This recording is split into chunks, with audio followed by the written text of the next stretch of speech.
kenapa pedagang berhenti daripada melakukan dagangan? Antaranya, harapan yang tidak realistik, terlalu nak kaya cepat. Yang kedua, tidak berdisiplin.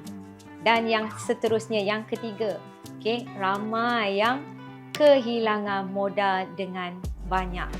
Cara untuk mengatasinya, mudah saja. Yang pertama, anda perlu mempelajari ilmu dalam dagangan.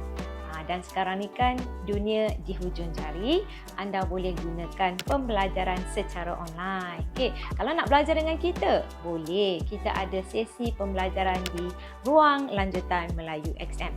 Yang berikutnya, ini anda boleh gunakan duit akaun Maya yang kita kenali sebagai demo account. So melalui daripada modal akaun Maya ini, anda boleh berlatih terlebih dahulu untuk melakukan dagangan. Sebab tu ada pepatah mengatakan practice make perfect.